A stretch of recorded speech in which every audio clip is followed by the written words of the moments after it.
Gamers love to say they saw it coming. Yeah, sure, but these plot twists? No walkthrough could save you. The kind that flips your controller, wrecks your party, and makes you question if you were even the hero in the first place. These aren't just cheap shocks, they're the moments that burned into gaming history. Let's count down 15 twists so brutal, so unfair, you'll still be arguing about them years later.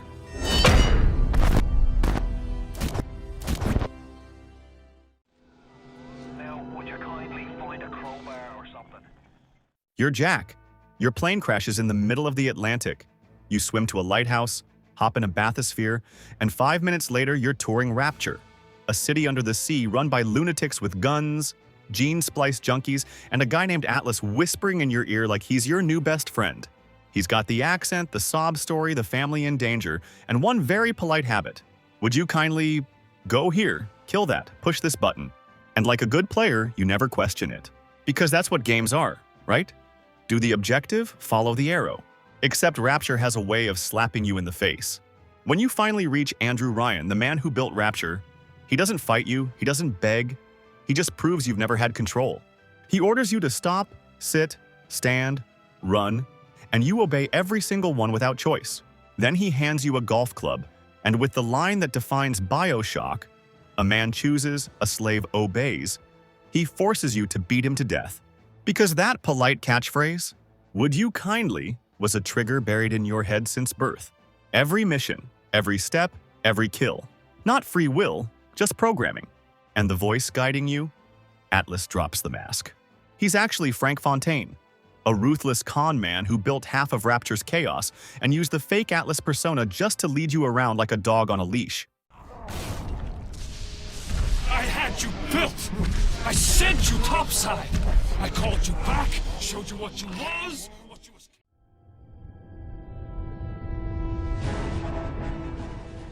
In KOTOR, you start as some random Republic grunt on a ship under attack. Because of course you do. No name, no past, just following orders while everything explodes around you. You crawl off that wreck with Karth, pick up strays like a Twi'lek teenager and a Wookiee, and somehow the Jedi Council decides, yeah, let's train this total blank slate into a Padawan. Nothing suspicious there. Soon you're globe-trotting across the galaxy, hunting ancient star maps that all point toward a legendary superweapon called the Starforge. Oh, and you've got these weird visions tied to Bastila, the Jedi, with the golden lightsaber and a questionable level of patience. But then comes the Leviathan. Malak, the big bad Sith Lord, finally corners you. Your crew gets captured, Bastila tries to play hero, and Malak just drops the truth like a thermal detonator. You're not some nobody soldier. You're Revan. Darth freaking Revan. The former Dark Lord of the Sith, betrayed by Malak, mind-wiped by the Jedi, and paraded around like a puppet with a new identity. And the whole game flips in that moment. Every vision, every cryptic word from the Council, every sidelong glance from your companions suddenly makes sense. You weren't chasing the enemy's weapon because you're a chosen hero. You were chasing it because it was yours.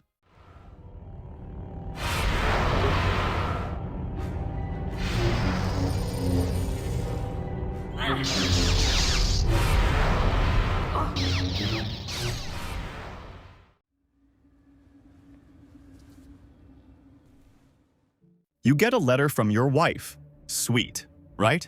Except she's been dead for 3 years. That's Silent Hill 2's opening punchline. James Sunderland driving into the fog because apparently ghost mail is a solid lead. The town greets him with monsters that look like walking straitjackets, mannequins with way too many legs, and a woman named Maria who looks exactly like his wife but acts like the flirty version he probably wished for. Already it's messed up. The deeper James goes, the more the city feels alive, like it's built just for him. Angela sees endless fire. Eddie cracks under paranoia. And Laura is the only innocent who calls James out. And then there's Pyramid Head, this executioner dragging a massive knife, slaughtering Maria over and over like some ritual. Every death feels personal, but James can't, or won't, connect the dots. All of it spirals to the Lakeview Hotel, their so-called special place. The music slows, the static hums, and in room 312, he finds a videotape. It doesn't just jog his memory, it destroys it. He watches himself pressing a pillow down on Mary's face, ending her suffering. Or maybe ending his own. That's the truth Silent Hill had been whispering all along. The monsters, the punishment, even Pyramid Head, it was never about the town. It was James, tearing himself apart. She died because she was sick.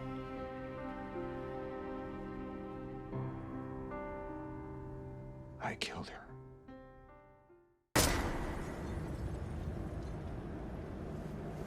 Now, you're an android soldier in the future, sent to fight alien machines because humanity is hiding safely on the moon. At least that's what Command keeps saying. Sounds noble, right? Save the human race, smash some robots, get a medal. Except, this whole war is one gigantic lie.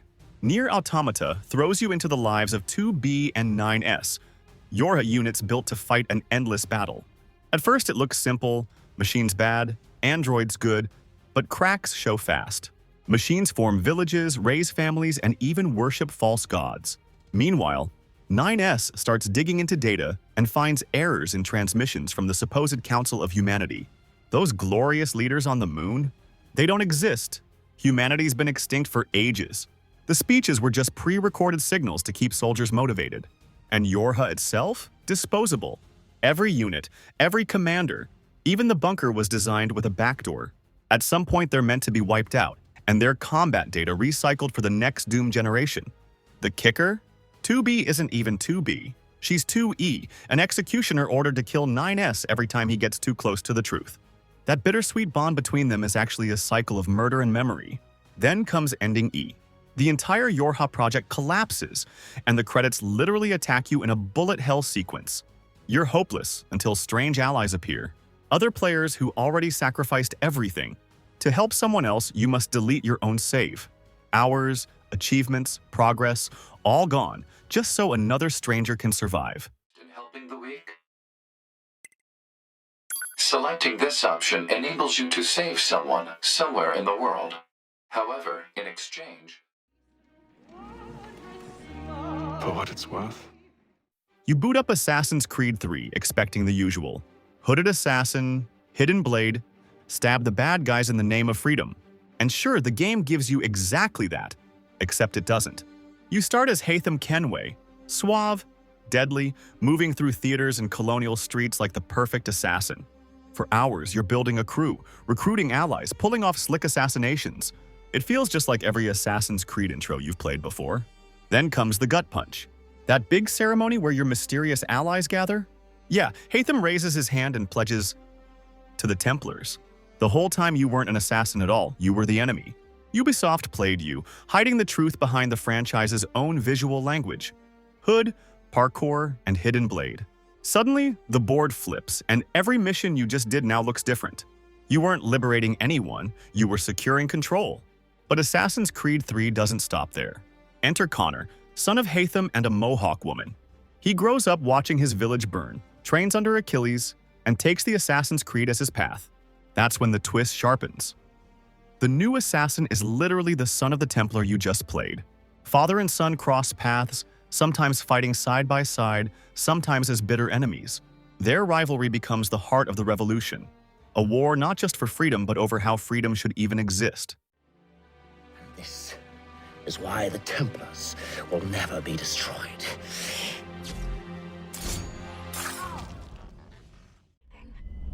I just wish I could talk to someone. Dead Space drops you into the year 2508 as Isaac Clarke, an engineer who thought fixing a broken mining ship would be the worst part of his week. Cute idea, right? Except the USG Ishimura isn't just broken, it's crawling with necromorphs, space zombies born from human corpses, and the crew is gone. Well, almost. Isaac's real reason for being here is personal. A message from his girlfriend Nicole, stranded aboard. Every step through the rusted corridors, every flicker of static, it feels like she's just out of reach, guiding him, begging him to make us whole. Thing is, only Isaac ever sees her, nobody else even reacts. But the marker, the mysterious alien artifact at the center of this nightmare, has a habit of worming into minds. Sane people start hearing whispers, broken people start seeing loved ones. And Isaac? He keeps following Nicole deeper into the nightmare. By the time you're face to face with the truth, it's too late. Kendra, one of the few survivors, throws the final log on screen. That desperate message you saw at the start? You never watched the ending. Nicole was already gone, dead by her own hand before Isaac ever set foot on the Ishimura. Every word of comfort, every moment of direction, every appearance of Nicole, was just the marker twisting his grief into a weapon. Believe what's happening. Strange. Such a little thing.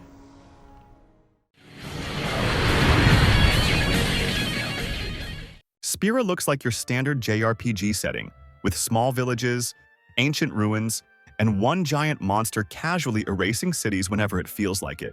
That's sin, and the Church of Yevon swears it's punishment for mankind's arrogance. The only hope? A summoner's pilgrimage to gain the final eon and bring about a short-lived calm.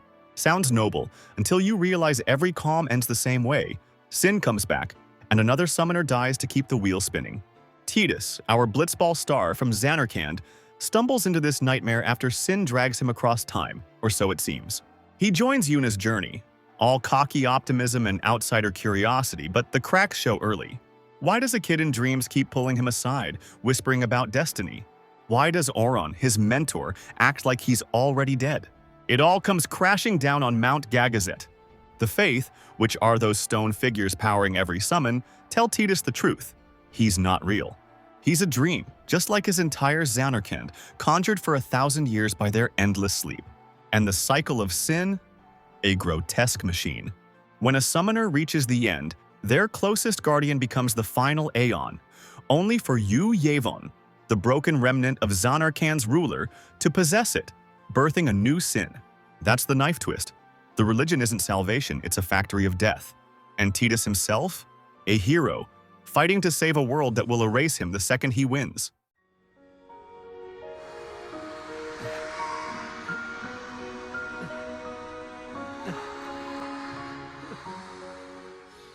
Hey guys, do me a solid and smash the hype button. Then drop a comment with your favorite pick for the next part of this series. I check and reply to all of them. They both feed the almighty algorithm and push this channel forward, and honestly, it's hands down the best way you can help the channel grow. And of course, if you're enjoying the video, make sure to subscribe and hit the like button so you won't miss the next one. The Covenant's chasing you across the galaxy. The pillar of autumn crash lands on a massive ring in space, and at first it feels like just another war story. Aliens versus humanity, and Master Chief versus endless waves of Covenant troops. The ring looks gorgeous, its surface alive with forests, oceans, and strange Forerunner ruins. It seems like the ultimate sci-fi battlefield, until you notice something's off. The Covenant start pulling back. Entire areas are deserted. And then you find a Marine's helmet cam, playback rolling like a horror movie. His squad pushes into dark corridors, stumbles across sealed pods, and suddenly, screams, gunfire, chaos. The screen cuts, and now you're knee-deep in the nightmare. The Flood. These things aren't just enemies, they're a parasite. They hijack bodies, humans, Covenant, whatever, and throw them back at you as twisted combat forms. Infection swarms, exploding carriers, endless hordes closing in while you're clutching a shotgun and praying it's enough. The tone of the game shifts on a dime, from military shooter to survival horror. And just when you think the plan is to wipe out the Flood with the ring, Cortana drops the real bomb. Halo doesn't kill the parasite. It kills their food source, every sentient being in range. It's not salvation, it's mass sterilization of the galaxy. Guilty Spark calls it protocol, but Chief calls it what it is: genocide. And from that revelation, a saga is born. One of the most incredible I've ever witnessed, and still one of my personal favorites. A universe sprawling across countless games, novels, and spin-offs, each adding to the legend of Halo. But once the others follow suit, this galaxy will be quite devoid of life. Or at least any life with sufficient biomass to sustain the Flood. But you already knew that. So, you're John Marston, former outlaw turned family man. Except the government doesn't really care about your retirement plans. Instead, they kidnap your wife and kid, shove a rifle in your hands, and say, "Go hunt down your old gang buddies." So yeah, freedom by blackmail, great deal. You spend the whole game chasing Bill, Javier, and finally Dutch, thinking you're earning redemption. And for a moment, it looks like you did. The Bureau shakes your hand, your family's back, you're farming, breaking horses, and teaching Jack how to shoot. Roll credits, right? Not even close. One morning, the agents return with a small army. The mission's called The Last Enemy That Shall Be Destroyed, straight out of Corinthians. And you know what's coming. After a desperate defense, Uncle's gunned down, and John herds Abigail and Jack into the barn. He opens the doors, steps out into the sunlight, and you get one final dead-eye moment. But doesn't matter how many you hit, hundreds of bullets tear through him. John Marston dies on his feet, betrayed by the very men he served. Then the game pulls its final trick. Years later, you're not John anymore, you're Jack. Abigail's gone, the West feels empty, and you track down Edgar Ross by a river. No remorse, no apology, just a duel. The cycle of violence passes to the sun, and you pull the trigger.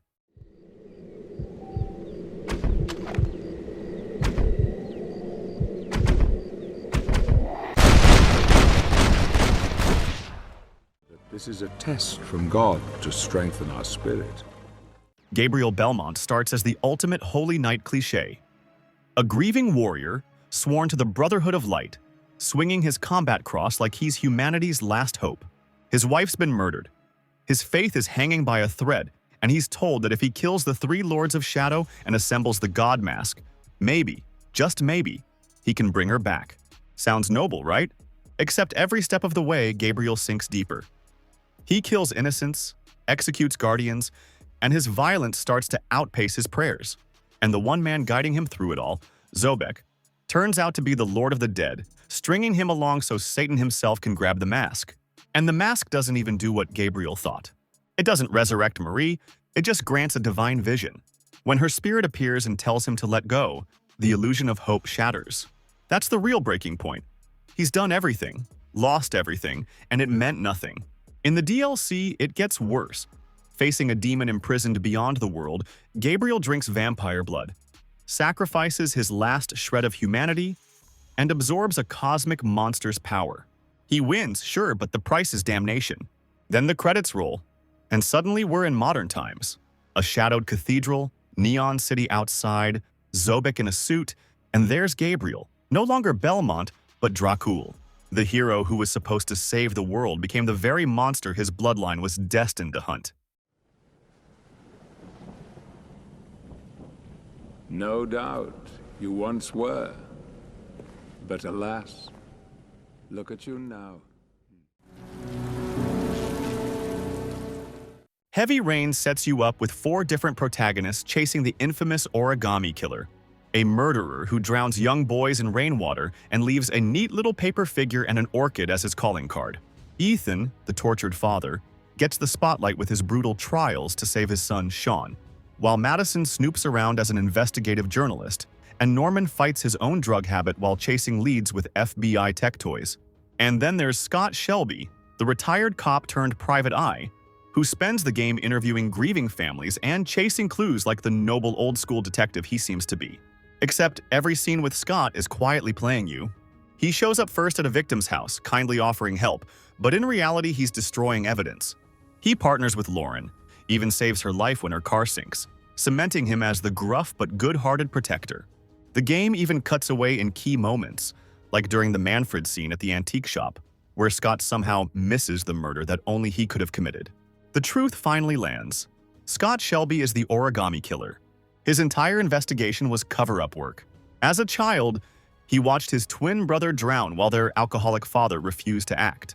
That trauma twisted into a ritual, testing fathers, forcing them to prove love the way his own dad never did. All along, you weren't chasing the killer. You were playing as him, controlling his every move while the game itself lied through omission.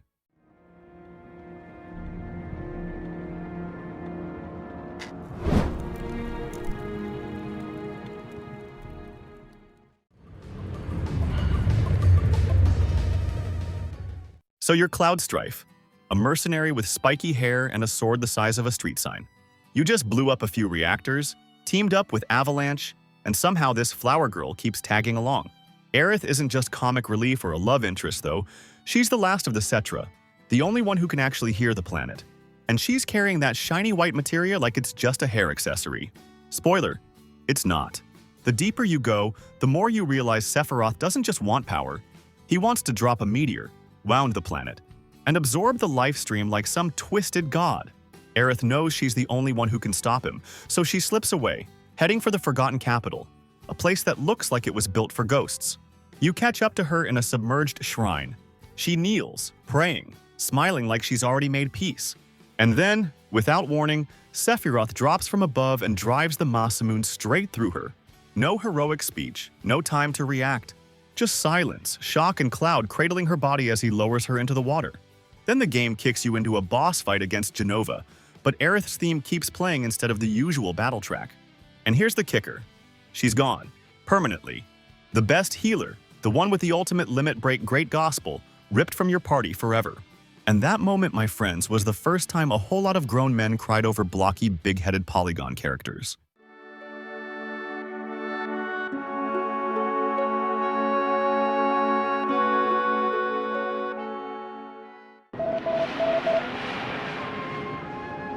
You grow up thinking you're destined to be the big savior. Your dad, Pancraz, is strong as hell, dragging you around the world chasing rumors of the legendary hero, fighting cultists, and protecting you with his life. Then bang, he dies in front of you, and you get tossed into 10 years of slavery. And by the time you finally crawl out of that nightmare, the world still whispers about this chosen warrior who'll wield the Zenithian gear and crush evil once and for all. Naturally, you think that's you.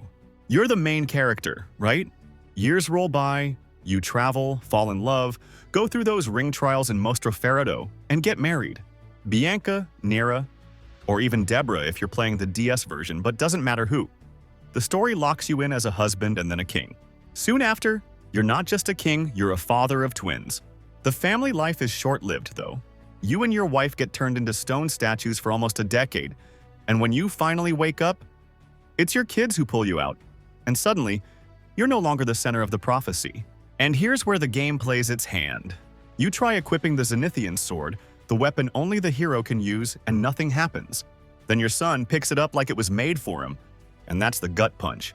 You've been building toward this prophecy your whole life, only to realize it was never yours. The chosen one was literally growing up in your house the entire time.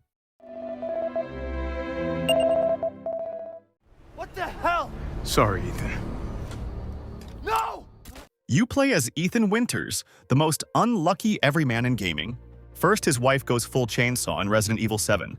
Now in Village, he's dragged to some backwater nightmare run by a cult of monsters. The guy takes more punishment in one day than most characters in an entire trilogy. Hands chopped, fingers bitten off, stabbed, shot, burned. He just slaps some chem fluid on and keeps walking like nothing happened. At first, it feels like goofy video game logic, but Capcom was hiding something darker all along. When Mother Miranda literally rips out his heart, you think, okay, this is it. Except Ethan wakes up in a white void face-to-face with Eveline, the creepy mold girl from Resident Evil 7. Then she drops the bomb. Ethan actually died years ago. Jack Baker killed him back in Louisiana. What's been walking around since then isn't a man. It's a body completely replaced by the E-Series mold. Every miracle healing, every limb stitched back together. Not survival, just fungus pretending to be flesh. And suddenly, all those ridiculous moments click into place. Ethan wasn't unkillable because he's tough. He was already dead. A walking corpse held together by Miranda's mold, running out of time, which makes his final stand hit even harder. A man who wanted nothing more than a normal life, forced to sacrifice himself because the truth of his existence finally caught up to him. The Baker house. You were murdered by Jack.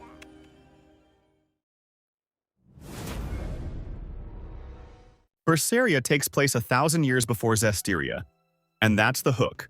You're not just living Velvet's story, you're watching the origin of the myths Zestiria treats as history. The Abbey, under Artorias, declares itself the savior of mankind. They enslave Malekim, preach reason over emotion, and brand Velvet as chaos itself. What you play through as rebellion and revenge is already being twisted into the legend of the Lord of Calamity. Artorias' plan is chilling. He doesn't want to end malevolence by fighting it, but by erasing emotions from humanity entirely. For that, he awakens the Empyrean Innominate, feeding it through Therians like Velvet. She becomes the only one who can stop him because her cursed arm devours the very thing Innominate needs. Their final battle isn't victory, it's a stalemate. Velvet binds herself with Innominate for eternity, rage against hunger, keeping the world in balance at the cost of her own freedom. And here's where it flows into Zestiria. The boy Velvet once called Laphicet ascends as Mao Talus, the Empyrean who brings purification and becomes the core of the Shepherd system. By the time of Zestiria, Artorias is remembered as a saint, Velvet as the calamity, and the truth is buried. Even faces like Eisen and Zavid carry that echo forward, bridging centuries. What Zestiria shows as divine order is really the distorted aftermath of Berseria's tragedy.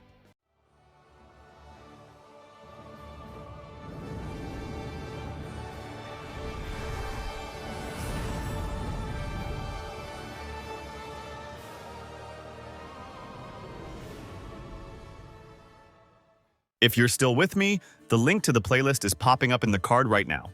And before you go, don't forget to smash the hype button, leave a comment, and hit sub so you don't miss what's next. Thanks for watching, and I'll see you in the comments section.